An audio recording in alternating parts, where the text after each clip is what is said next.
Good morning everyone.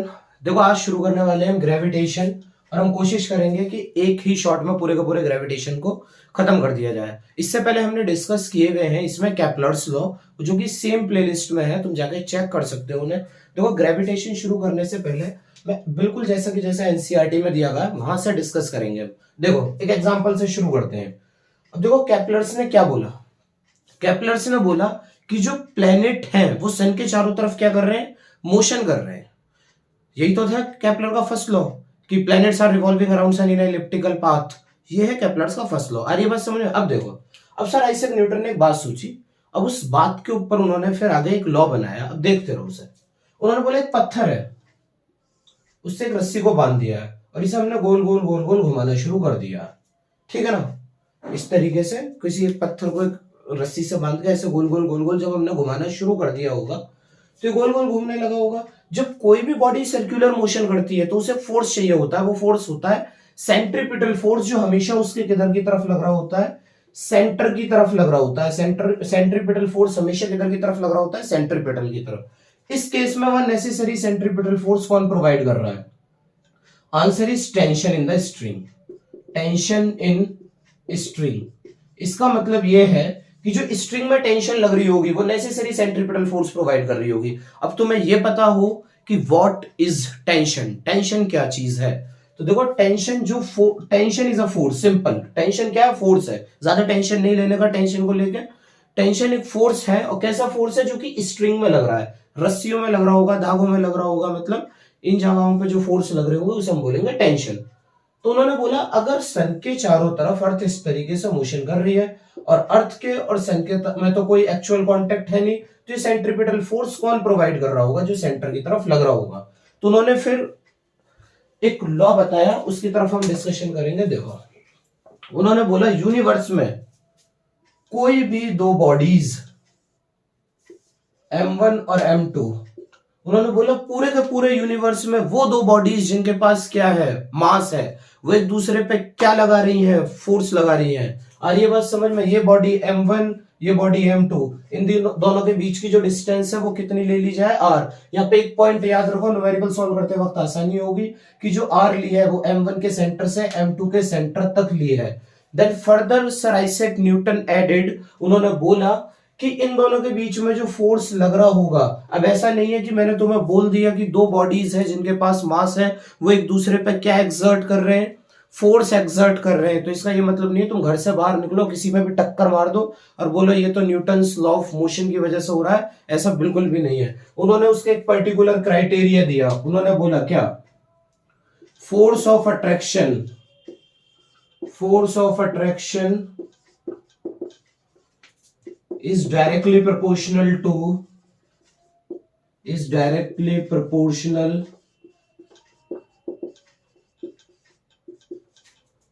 product of force of attraction between two object, और लिख लो between two object is directly proportional to product of their masses। अगर दो bodies के जो masses हैं उनके बीच में जो फोर्स ऑफ अट्रैक्शन लग रहा है, F is directly proportional to M1 M2। क्या मतलब इस बात का? इसका मास M1, इसका मास M2, इन दोनों का अगर हम प्रोडक्ट कर देंगे तो जितना ज्यादा इन दोनों का प्रोडक्ट होगा उतना ज्यादा इसमें क्या लग रहा होगा, फोर्स ऑफ अट्रैक्शन लग रहा होगा।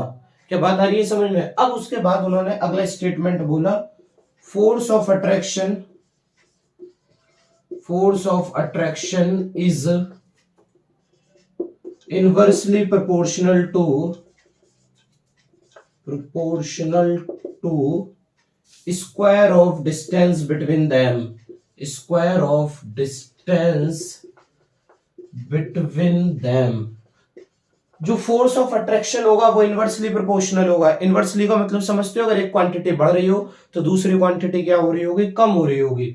तो force of attraction inversely proportional to, F is inversely proportional to R square. इन दोनों के बीच में जो डिस्टेंस है वो कितनी है, R square. This is equation 1, this is equation 2। Note down करो इसे। इसके बाद ये जो सारी की सारी सिचुएशन है, इसके बाद क्या करेंगे हम इसे, देखो बहुत ही आसानी से। फोर्स जो है, इक्वेशन 1 क्या थी, M1 M2 के डायरेक्टली प्रोपोर्शनल, यहां लिख ले रहे हैं। और force inversely proportional to r square. दोनों को एक पास लिख के ज्वाइन कर दो, यहाँ पे लिख के दिखा दे रहा हूं, तो ये हो जाएगा F directly proportional to m1 m2 over r square. अब डायरेक्टली प्रोपोर्शनल का सिंबल हटाते हैं तो कोई ना कोई कांस्टेंट इंट्रोड्यूस करना होता है। जब डायरेक्टली प्रोपोर्शनल का कोई सिंबल का जब हम सिंबल हटाएंगे तो क्या इंट्रोड्यूस करेंगे, constant. f is equal to G m1 m2 by r square. तो ये g क्या है, ये g है हमारे पास कांस्टेंट, और इस कांस्टेंट को क्या बोलेंगे, यूनिवर्सल ग्रेविटेशन कांस्टेंट। इस जी को क्या बोलते हैं, यूनिवर्सल ग्रेविटेशन कांस्टेंट बोलेंगे इस जी को। अच्छा देखो, अब इंपॉर्टेंट क्वेश्चन इसमें ये लॉ पूछा जा सकता है, तो इसे यहां तक लिख सकते हो, बात खत्म हो जाती है। F is equal to G m1 m2 r square. यही है वो लॉ जिसके बारे में वो कहानी सुनाई जाती है कि सर आइजैक न्यूटन के सर पे एप्पल फॉल कर गया था, ये वही लॉ है। अब देखो आगे चलते हैं, इसमें एक और इंपॉर्टेंट क्वेश्चन आता है कि यूनिट ऑफ जी। देखो फोर्स तो सिंपल न्यूटन में होगा, वो पूछ सकते हैं कि यूनिट ऑफ जी क्या है। ये जो जी है ग्रेविटेशनल कांस्टेंट, इसकी यूनिट क्या है। और इस पे एक बात और याद रखो, मैंने इसे लिखा यूनिवर्सल ग्रेविटेशन कांस्टेंट। तो इसका मतलब है कि पूरे यूनिवर्स के एक छोर से दूसरे छोर पे कहीं भी चले जाओ, ये जो जी की वैल्यू है ये चेंज नहीं होने वाली है। और एक और बात इसमें ध्यान रखो, मीडियम कोई भी हो, मीडियम कोई भी होगा क्या मतलब है, चाहे तो वो मासेस एयर में रखे हुए हो, चाहे वो मासेस वाटर में रखे हुए हो, चाहे वो मासेस किसी अनदर लिक्विड में रखे हुए हो, जो जी की वैल्यू है वो यूनिवर्सली कांस्टेंट है। तो तुम बोलोगे जी की वैल्यू होती कितनी है, तो ये लिखो यहाँ पे जी की जो वैल्यू होती है, जी की वैल्यू होती है बोलो 6.67 इंटू 10⁻⁻11। इसकी यूनिट कितनी होती है, और इंपॉर्टेंट है यूनिट निकालना आना चाहिए। F is equal to G m1 m2 over r square. यही तो फॉर्मूला है, बिल्कुल है या नहीं है। बोलते चलो फोर्स की यूनिट क्या है, न्यूटन। जी को पता करना है तो जी को जी लिखो, मास किसमें, केजी। ये वाला मास किसमें, केजी। ये आर स्क्वायर मीटर स्क्वायर, इधर ले जाओ newton metre square, kg into kg, kg square. तो ये किसकी यूनिट आ गई, ये आ गई हमारे पास जी की यूनिट। चाहो तो लिख दो यहाँ पे newton metre square over kg square. समझ आई बात, नोट डाउन कर लो, कोई डाउट रहे तो कमेंट सेक्शन में पूछ सकते हो। आगे चलो, देखो आगे चलो, इसकी इंपॉर्टेंस क्या है इतनी ज्यादा, इस फॉर्मूले की इंपॉर्टेंस क्यों है इतनी ज्यादा। तो इंपॉर्टेंट पॉइंट है, इंपॉर्टेंस ऑफ यूनिवर्सल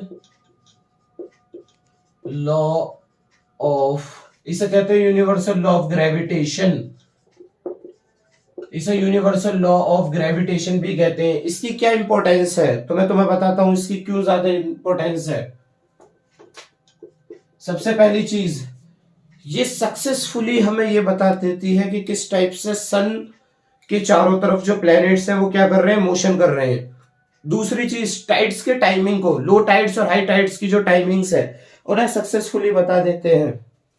देखो पहला है force that bind us to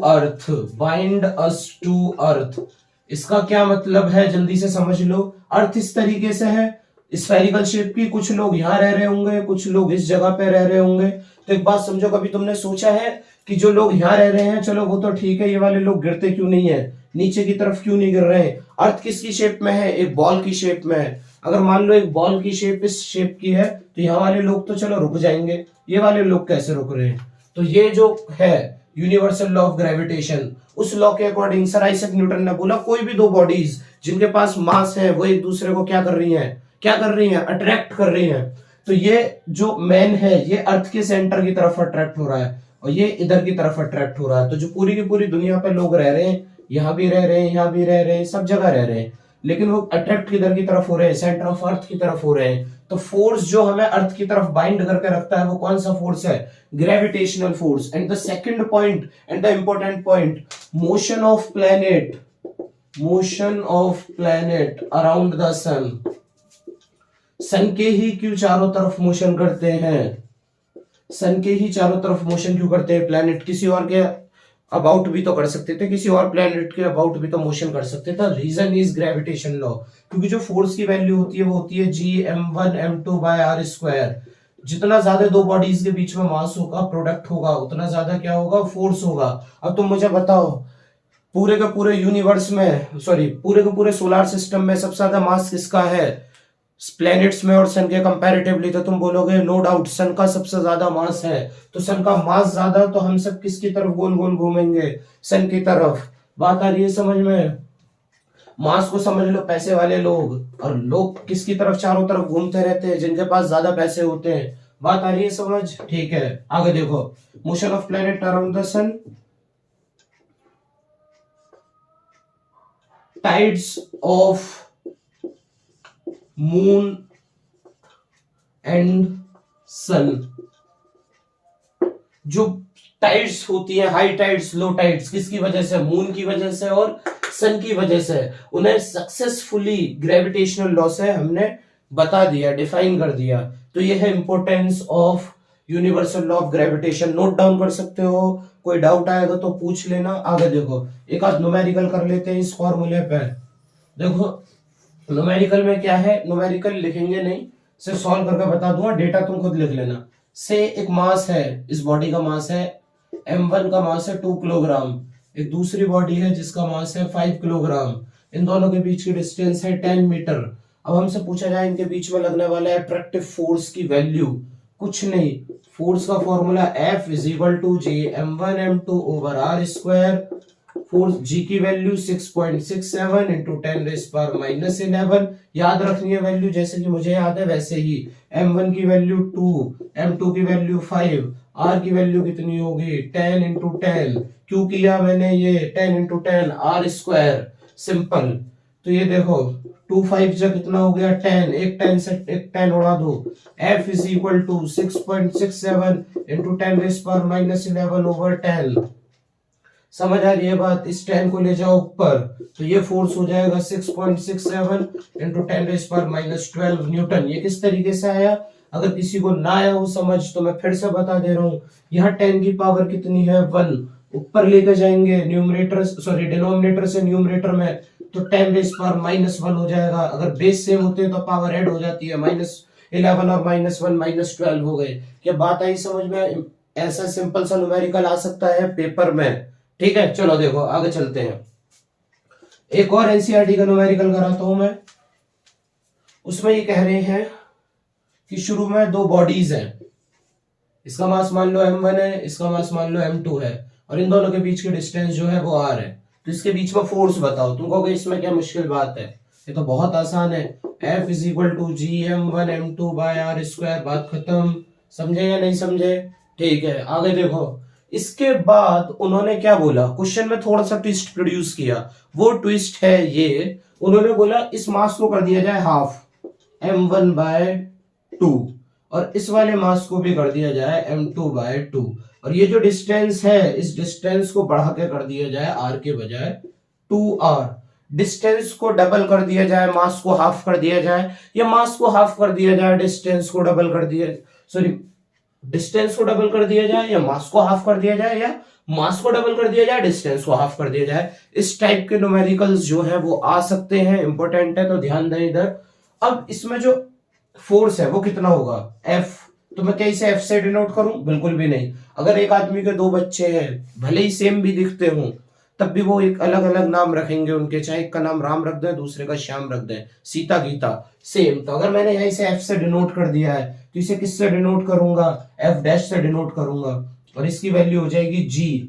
इस वाले मास की वैल्यू कितनी है m1/2, इसकी वैल्यू कितनी है m2/2, ओवर 2r की जगह 2r, r की जगह 2r²। ठीक है ना? अब देखो f डैश की जो वैल्यू हो जाने वाली है वो हो जाएगी Gm1m2 ओवर 4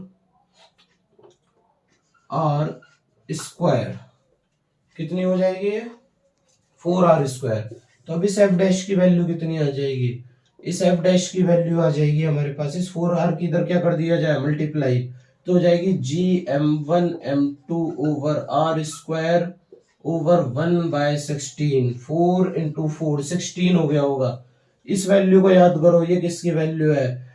अगर ये श्याम की वैल्यू है तो ये राम की वैल्यू है। F is dash is equal to 1/16 of Ram. जो श्याम है वो राम का कितना है? 1/16 है, यानी कि new force will be 1/16 of original force. क्या समझे कहानी? जो न्यू फोर्स आएगा, new force will be 1/16 of original force.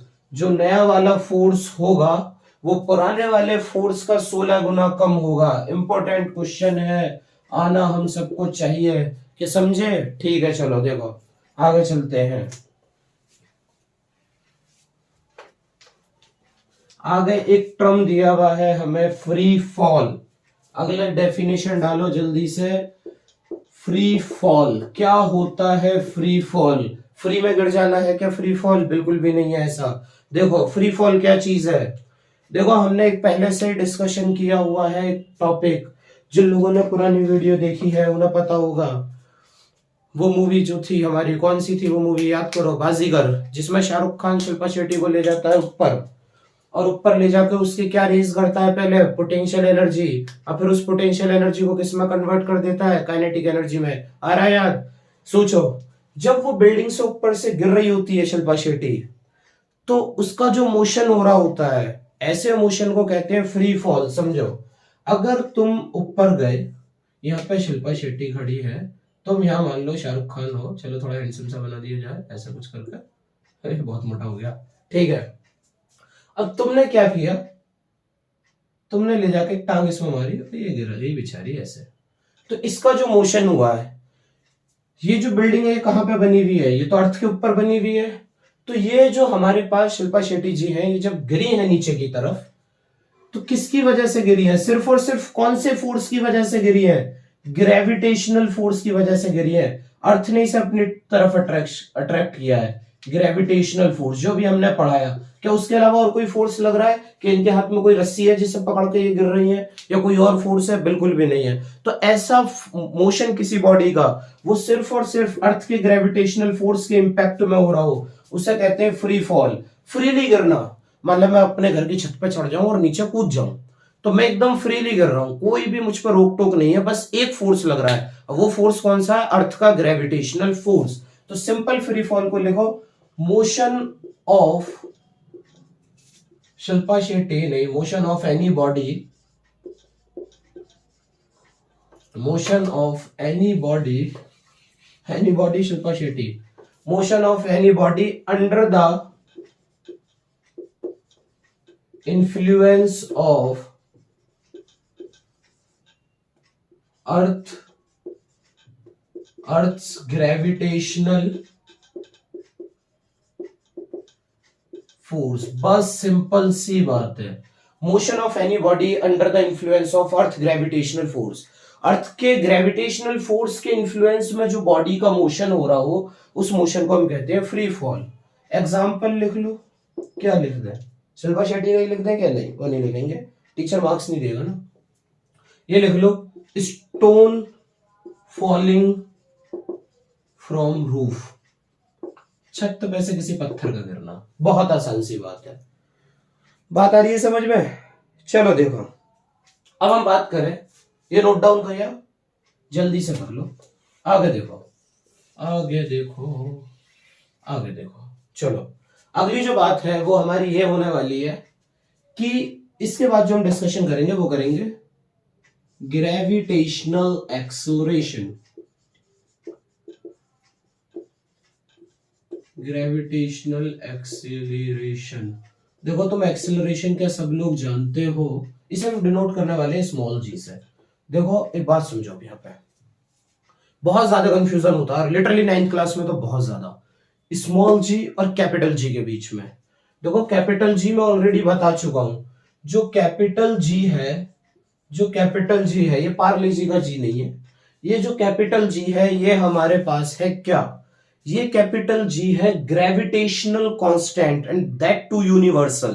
कैसा कांस्टेंट है? यूनिवर्सल ग्रेविटेशनल कांस्टेंट है। बट यहां पे जो ये स्मॉल जी है, यहां पे जो ये स्मॉल जी है, ये है ग्रेविटेशनल एक्सेलरेशन। क्या चीज होती है ग्रेविटेशनल एक्सेलरेशन? लेट्स सी, इधर देखो, एक बिल्डिंग है हमारे पास, सिंपल से समझो। पहले तो इसकी डेफिनेशन चलो बाद में लिखेंगे, समझ लो। ये बिल्डिंग है 100 मीटर की। क्या फिर से वही एग्जांपल ले लें? बिल्कुल वही लेंगे।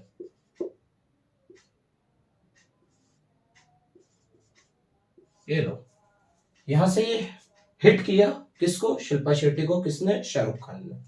यहाँ पे लिख लो शाहरुख खान, यहाँ पे लिख लो शिल्पा शेट्टी। देखो, जब हिट किया होगा जस्ट, तो मान लो कि उनकी इनिशियल वेलोसिटी रही होगी 0, शुरू में रेस्ट में रही होंगी जब गिरना शुरू किया होगा। उसके बाद क्या हुआ होगा? उसके बाद 1 सेकंड बाद उनकी वेलोसिटी देखो, जो जी है उसकी वैल्यू होती है 9.8 मीटर पर सेकंड स्क्वायर। याद रखो ये फिलहाल, और मोर ओवर हम उसे 10 मीटर पर सेकंड स्क्वायर भी ले लेते हैं। क्यों ले लेते हैं 10 मीटर पर सेकंड स्क्वायर? कि हमारी जो कैलकुलेशन है वो आसान हो जाए, इसलिए हमें 9.8 की जगह से 10 भी मान लेते हैं। तो मैं फिलहाल 10 मान रहा हूं। कैसे है ये 9.8 बताऊंगा। जब शुरू की सेकंड रही होगी तो यू की वैल्यू कितनी रही होगी? यू की वैल्यू रही होगी 0। 1 सेकंड के बाद ये हो गई होगी 10 मीटर पर सेकंड। एक और सेकंड के बाद ये हो गई होगी 20 मीटर पर सेकंड। एक और सेकंड के बाद ये हो गई होगी 30 मीटर पर सेकंड। एक, चलो फिर तो बिल्डिंग की हाइट चेंज, कुछ भी हाइट होगी, बहुत ऊंची बिल्डिंग है। एक और सेकंड बाद 40 मीटर पर सेकंड।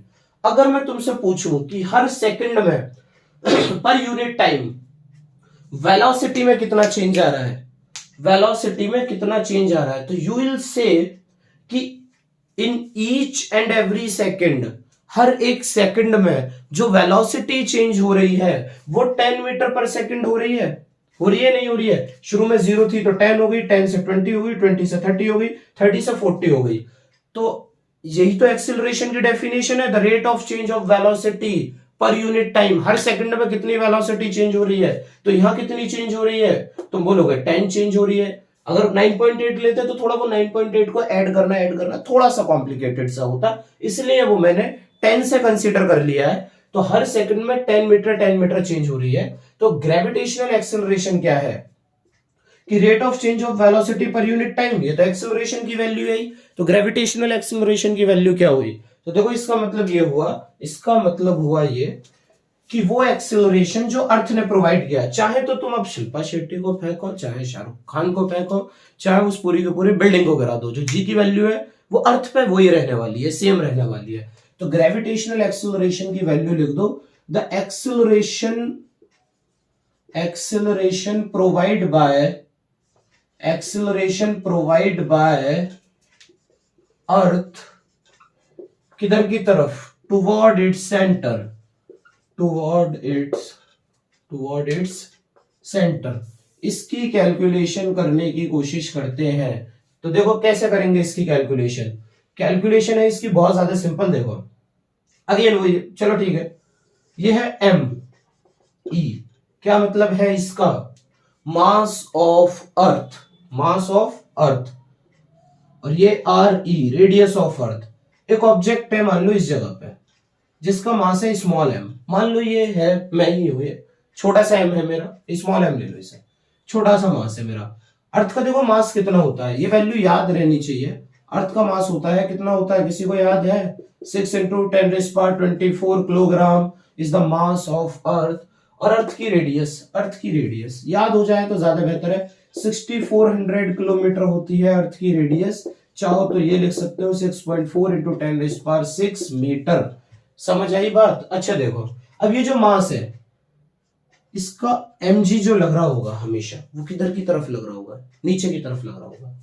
मान लो ये जो डिस्टेंस है, मान लो 1 मीटर है, ये है आ रही यहां से लेके यहां तक, तो 6.4 × 10⁻6 मीटर में अगर एक और मीटर ऐड करेंगे तो नियरली नेग्लिजिबल है, कोई खास फर्क पड़ेगा नहीं।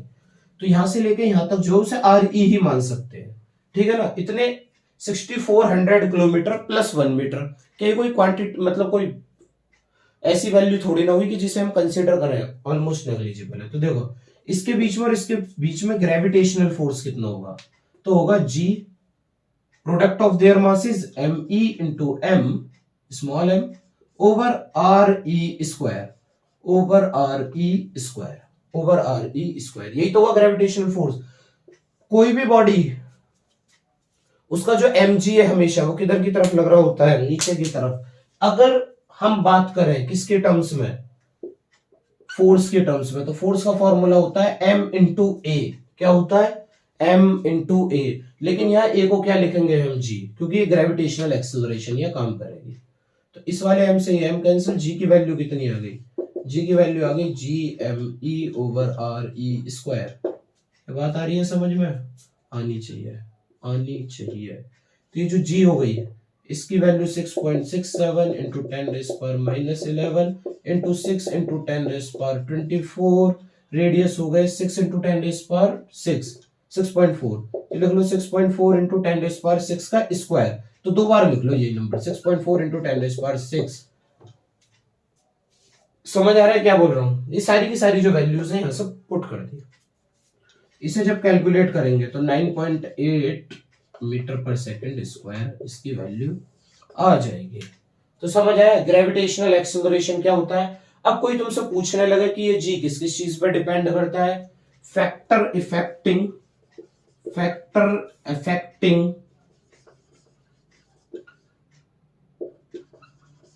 स्मॉल जी, स्मॉल जी को जो फैक्टर इफेक्ट कर रहे हैं वो कौन कौन से? Mass of earth and radius of earth. तो फर्स्ट लिख लो mass of earth, mass of earth. Mass of earth पे कैसे प्रोपोर्शनल है? Directly proportional.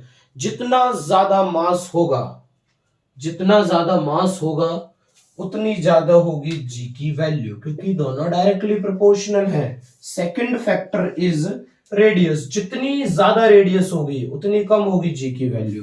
दूसरा लिख लो रेडियस ऑफ, और अर्थ से बेहतर है रेडियस ऑफ प्लेनेट लिखो, रेडियस ऑफ अर्थ लिख दिया। अभी हम अर्थ की बात कर रहे हैं, लेकिन जिस भी प्लेनेट पे पहुंच गए उस प्लेनेट का डिस्कशन हम करेंगे। क्या बात आ रही है समझ में? होपफुली आ रही होगी। ठीक है, चलो एक सेकेंड ये नोट डाउन करो। इसके बाद जो हम पढ़ने वाले हैं वो है इस पे न्यूमेरिकल। चलो न्यूमेरिकल इसमें लास्ट में देख लेंगे, फिलहाल ये नोट डाउन कर लो।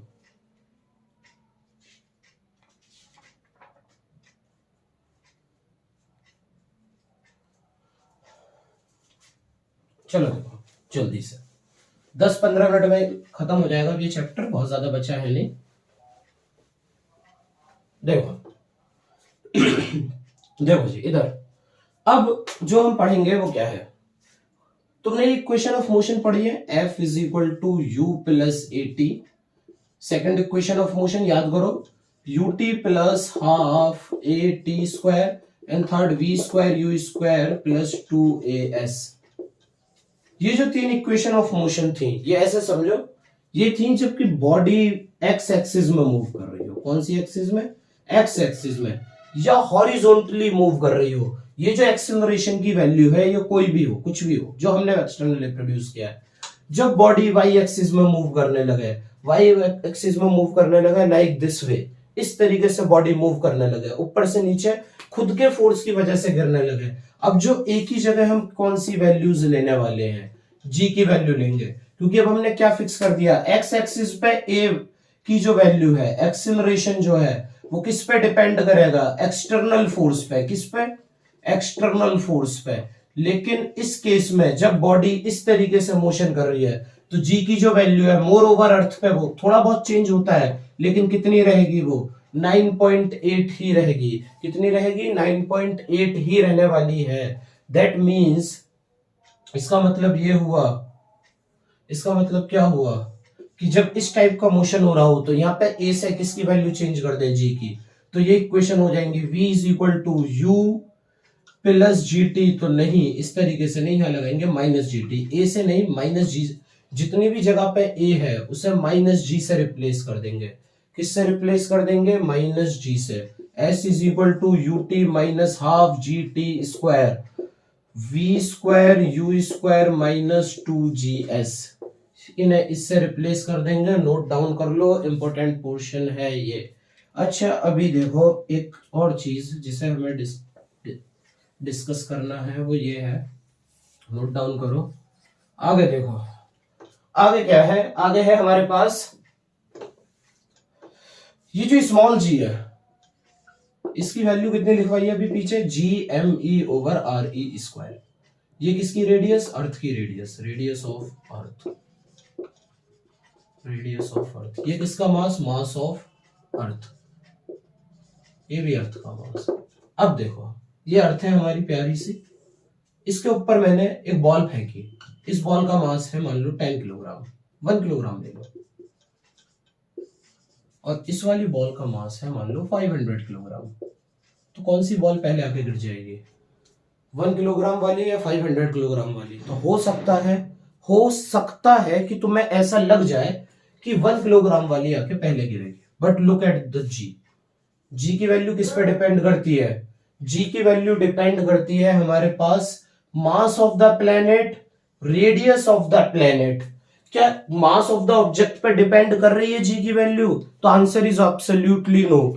जो जी की वैल्यू है वो डिपेंड ही नहीं करती है किस पे, मास ऑफ द ऑब्जेक्ट पे। तो जो दोनों की दोनों बॉडीज है वो सेम टाइम पे आकर फॉल करेंगी, सेम टाइम पर आकर फॉल करेंगी दोनों की दोनों बॉडीज। अब आगे देखो, इसमें आगे क्या होगा देखो, फिर उसमें बुक में एक और क्वेश्चन दिया हुआ होता है कि तुमने सेम हाइट से एक फेदर ड्रॉप किया, फेदर समझते हो, कोई पंख को गिरा दिया, और दूसरी तरफ कोई एक से तुमने कोई एक स्टोन गिरा दिया 1 किलोग्राम का। अच्छा देखो, सेम इन कंटिन्यूएशन ये बात लिख लो, एक हमने स्टोन, ये अर्थ की तरफ एक स्टोन गिराया 1 किलोग्राम का, और एक फेदर गिरा दिया। फेदर समझते हो ना, पंख, वो कितना ही तो हल्का सा होगा, छोटा सा। इन दोनों में से कौन पहला गिरेगा? ये तो तुमने नोटिस भी किया हुआ है कि जो पंख है ना हमारे पास, वो बहुत देर बाद गिरेगा। मैं तुम्हें इसका एक एग्जांपल भी देता हूं, देखो एक सेकेंड। ये हमारे पास पेपर है, मैंने इसे नीचे की तरफ गिराया, तो देखो अब जाके ये गिरा, और दूसरी तरफ सेम पेपर का बॉल बना दी मैंने, उसी पेपर की बॉल, मास तो चेंज हुआ नहीं है, बॉल जल्दी गिर गई। बात आ रही है समझ में? तो पॉइंट है हमारे पास ये कि अब क्या हुआ इसे, ये फेदर बाद में क्यों गिर रहा है? तो देखो एक टर्म होती है जिसे हम कहते हैं drag, air resistance. Air resistance, जो एयर रेजिस्टेंस है वो काम करने लग जाती है इसमें। और एयर रेजिस्टेंस का मतलब ये, जितना ज्यादा सरफेस एरिया होगा किसी बॉडी का, उतना ज्यादा उस पर एयर रेजिस्टेंस काम करने लगता है। इसी पर्टिकुलर प्रिंसिपल पे पैराशूट काम कर रहे होते हैं। तुमने देखा है पैराशूट का जो बलून होता है वो कितना बड़ा बनाते हैं, क्यों? क्योंकि ज्यादा से ज्यादा एयर उसके कांटेक्ट में आए और ज्यादा से ज्यादा रेजिस्टेंस अपोजिट डायरेक्शन में उसे मिले, और जो आदमी है वो धीरे धीरे धीरे धीरे नीचे की तरफ आ जाए। तो बात आ रही है समझ में? बाकी अगर दो कंपेरेबल मास की बॉडीज हैं तो वो टाइम इंडिपेंडेंट होती हैं फॉल करते टाइम। क्या बात आ रही है समझ में? होपफुली आ रही होगी। अच्छा देखो, अब समझो, अब एक क्वेश्चन लिखो, ये क्वेश्चन की हेडिंग ये basically, difference between mass and weight. Mass and weight, देखो जी इंपॉर्टेंट चीज है ये, मास और एक तरफ वेट। क्या मतलब हुआ इस बात का? What is mass, what is weight? तो देखो इधर, मास क्या होता है? तो मैं मास की बहुत सारी डेफिनेशन मिलेंगी कि anything that occupy space is called mass, unit of mass is kilogram. But देखो अब तुम 9th क्लास के हिसाब से देखो तो मास को हम सिंपली किस तरीके से डिफाइन करेंगे? मास को हम डिफाइन करेंगे बहुत आसान भाषा में, और वो आसान भाषा ये है, मास इज इंटरनल प्रॉपर्टी। मास क्या है? एक इंटरनल प्रॉपर्टी है। Mass is internal property. किसकी प्रॉपर्टी? इंटरनल है, किसी की भी प्रॉपर्टी नहीं है। देखो मास क्या है? एक इंटरनल प्रॉपर्टी है। और दूसरी तरफ वेट क्या होता है? वेट समझो, ये अर्थ है, यहां पे ये मास रखा हुआ है 1 किलोग्राम, तो ये 1 किलोग्राम मान लो मार्कर है, ये अर्थ की तरफ अट्रैक्ट हो रहा है ना, तो अर्थ अपनी तरफ एक फोर्स लगा रही है, इसे अपनी तरफ अर्थ से क्या कर रही है? पुल कर रही है। तो जो पुल करते टाइम फोर्स लग रहा होगा उसे कहते हैं हम क्या? वेट। तो सिंपली मास अगर एक इंटरनल प्रॉपर्टी है तो वेट क्या है? Wait is force. वेट क्या है? सिंपली फोर्स है ड्यू टू किसकी वजह से फोर्स सॉरी किसकी वजह से फोर्स? ड्यू टू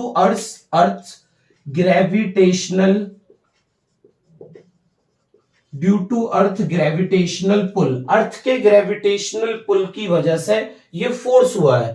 अब मास की यूनिट क्या होती है याद करो, ये तो बहुत सिंपल सी चीज है। मास की यूनिट क्या है? मास की यूनिट, सामान लेने जाते हो बाजार में, बताओ mass measured in gram, kilogram, quintal, ton, but यहां पे हम किलोग्राम चूज करेंगे क्योंकि ऐसा यूनिट है। मास मेजर्ड इन किलोग्राम, बहुत बढ़िया, आगे चलो। वेट क्या है? फोर्स है।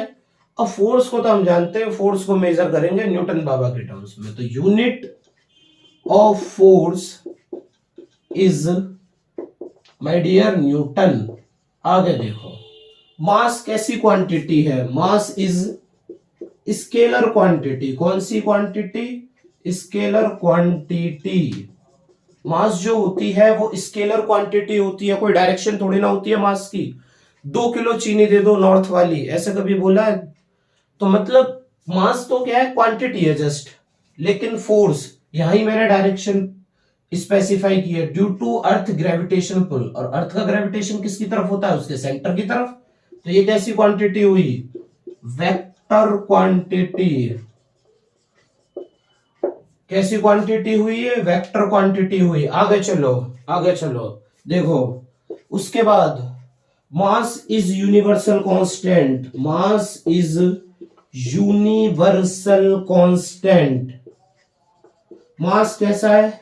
यूनिवर्सल कांस्टेंट है। मान लो मेरा मास 65 किलोग्राम है, तो अर्थ पे भी 65 किलोग्राम, मून पे भी 65 किलोग्राम, जुपिटर पे, सैटर्न पे, चाहे जहां मुझे ले जाओ, मेरा मास कितना रहेगा? 65 किलोग्राम ही रहेगा। लेकिन वेट क्या है? फोर्स है। किसके द्वारा लगाया गया? प्लेनेट के द्वारा। और वो क्या हो जाएगा? चेंज हो जाएगा। क्यों? क्योंकि अभी पीछे डिस्कस करके आ रहे हैं हम, देखो जी की वैल्यू GM/RE² होती है, यानी कि mass of planet, radius of planet. अगर ये मास और रेडियस प्लेनेट के चेंज होंगे तो जी की वैल्यू क्या होगी? चेंज होगी। तो यानी कि weight change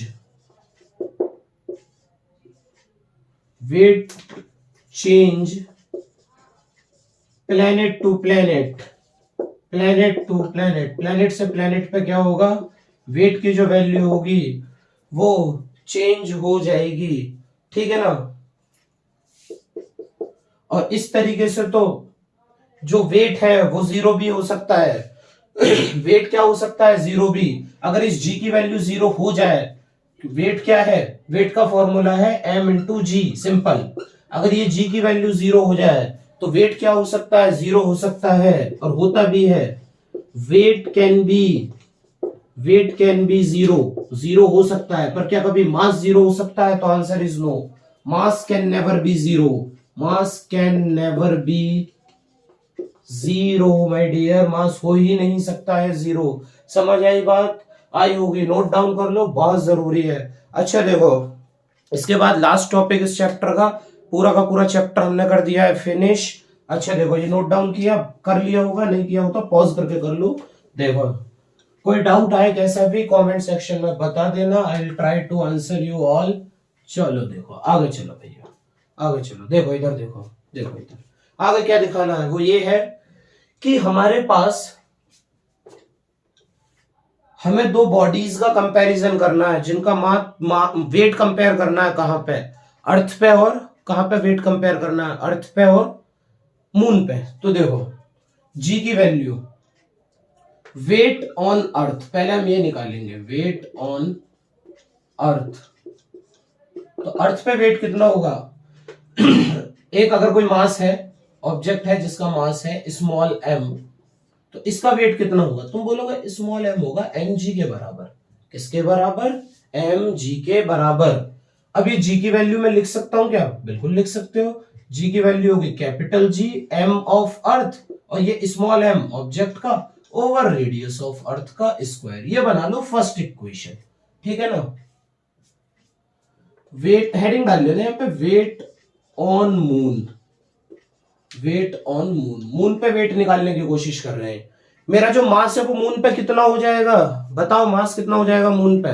mass is universal constant, यहाँ पे भी उतना ही, मून पे भी उतना है, लेकिन वेट तो चेंज होगा। कितना चेंज होगा वो कैलकुलेशन कर रहे हैं हम यहाँ पे। Weight on earth is mg, g_m_e_m/r²। Weight on moon, चलो आगे चलो, ये होगा m, इसी का ही वेट निकाल रहे हैं हम, mg', क्योंकि मून पे जाके ये जो g की वैल्यू है ये क्या होने वाली है, क्या होने वाली है बोलो, चेंज। सही, बिल्कुल चेंज हो जाएगी। देखो इसकी वैल्यू हो जाएगी gmm। mm का मतलब मनमोहन नहीं है, इसका मतलब है मास ऑफ मून, मून का मास, और दूसरा m स्मॉल m, और दूसरा ये रेडियस ऑफ मून का स्क्वायर, सेकंड पॉइंट। चलो देखो अब क्या करें, इसे वेट ऑफ अर्थ को मैं लिख सकता हूं WE, मतलब वेट ऑन अर्थ, और इसे मैं लिख सकता हूं WM। सही है, कोई दिक्कत? चलो देखो अब मैं क्या करूं, डिवाइड कर देता हूं सेकंड इक्वेशन को 1 से। Weight on moon over weight on earth is equal to, second equation का क्या है, GMM small m over r square m into, इसकी वैल्यू क्या है अर्थ वाले की, RE square over GME small m। अच्छा देखो ये क्या किया, जब ये डिवाइड किया है तो उल्टा करके मल्टीप्लाई कर देते हैं, समझ लो ये बात, ये वैसे भी सीखा होगा। अब मुझे इससे इस वाली टर्म को डिवाइड करना था, तो इसका टर्म को मैंने फ्लिप किया और मल्टीप्लाई कर दी। आई होप बात आई होगी समझ में। ये स्मॉल m सेम है, g और g की वैल्यू सेम है, तो weight on moon over weight on earth की आगे जो वैल्यू लिखेंगे वो लिखेंगे हम कितनी, मास ऑफ मून। तो कितना होता है मास ऑफ मून, तो मास ऑफ मून होता है हमारे पास, अच्छा पहले बता दूं ये क्या चीज है, ये है हमारे पास mass of the moon, mass of moon, ये होता है radius of moon, radius of moon. अच्छा देखो mass of earth, radius of earth, ये सारी की सारी जो वैल्यू है देखो, सबसे पहले लिखते हैं रेडियस ऑफ अर्थ कितनी होगी। तो जो रेडियस ऑफ अर्थ होगी ना हमारे पास, रेडियस ऑफ अर्थ होती है हमारे पास कितनी, याद करो अभी पीछे बताया मैंने, 6400 किलोमीटर होती है रेडियस ऑफ अर्थ। तो अगर वैसे तो तुम इसे 6400 किलोमीटर ले सकते हो, पर ऐसा यूनिट जो होती है वो क्या होती है, ऐसा यूनिट होती है हमारे पास, ऐसा यूनिट होती है मीटर्स में। तो 6.4 इंटू 10⁻⁶ का होल स्क्वायर, ये होगी radius of earth. Mass of the moon कितना होगा, मास ऑफ द मून होगा 7 इंटू 10⁻22 किलोग्राम। याद रखते रहो ये वैल्यू, याद रखते रहो, मैं बोल रहा हूं। आगे मास of the earth, mass of अर्थ होता है 6 into 10⁻24 kilogram. Mass of the earth कितना होता है, 6 into 10⁻20 kilogram, 24 kilogram. Radius of moon, radius of moon कितना होता है, तो बहुत ही आसान भाषा में अगर मैं तुम्हें समझा दूं, तो रेडियस ऑफ मून होता है हमारे पास, इसकी वैल्यू हम लेंगे 1.7 इंटू 10⁻⁶ का होल स्क्वायर। कर लो कैलकुलेशन, कर लो। अब इसमें बचा क्या है देखो, जब हम इसकी कैलकुलेशन करेंगे, देख लूंगे दिख रहा है नहीं दिख रहा वहां तक, चलो देखो जब हम इसकी कैलकुलेशन करेंगे ये हो जाएगा 7 इंटू 6.4 इंटू 6.4, ये हो गया 10⁻22, और ये हो गया, इसकी इसमें मल्टीप्लाई करेंगे तो 12। बहुत ही बढ़िया, बहुत ही बढ़िया। 1.7 इंटू 1.7 इंटू 6, ये वाला 6, और ये 6 कितना हो गया 10⁻12, 6 2 जा 12, और ये कितना हुआ भाई साहब 24, कितना हुआ 24। 12 से इस 12 को कैंसिल आउट कर दिया। अब बाकी की जो कैलकुलेशन है, बाकी की कैलकुलेशन कर देंगे इधर, तो weight of moon over weight of earth हो जाने वाला है हमारे पास, देखो 7 इंटू 6.4 इंटू 6.4, अब ये कैलकुलेशन एक साथ कर देंगे, 1.7 इंटू 1.7 इंटू 6। अच्छा देखो 12 से 12 कट गया, 24 गया ऊपर, तो ये 10⁻22 माइनस 24, क्योंकि न्यूमरेटर में जो वैल्यू, डिनोमिनेटर में जो प्लस है वो न्यूमरेटर में जाके माइनस हो ही जाएगी, WM ओवर WE, और ये जो वैल्यू आ जाएगी हो जाएगी 7 into 6.4 into 6.4 over 1.7 into 1.7 into 6 into 10⁻⁻2, अच्छा देखो, जब ये पूरी की पूरी कैलकुलेशन करेंगे तो इस weight on the moon, moon पे जो वेट आ जाएगा वो आ जाएगा 1/6 that is weight on earth, ये रिलेशन आ जाएगा। ये कैलकुलेशन सिंपल सी कैलकुलेशन छोड़ी है मैंने तुम्हारे लिए, ये कैलकुलेट कर लेना, नोट डाउन कर लो, इंपॉर्टेंट पोर्शन है। बस सिर्फ इतना ही हमारे पास इस टॉपिक में है। और इसके बाद एक बात और समझो तुम लोग, इसे नोट डाउन करने के बाद इसमें एक वीडियो छोटी सी हम बनाएंगे जो कि न्यूमेरिकल्स पे होगी, और उसके बाद अगली वीडियो में तुम्हें दूंगा किसकी किसकी दूंगा, फ्लोटेशन की वीडियो दूंगा। तब तक बने रहिए हमारे साथ। Thank you.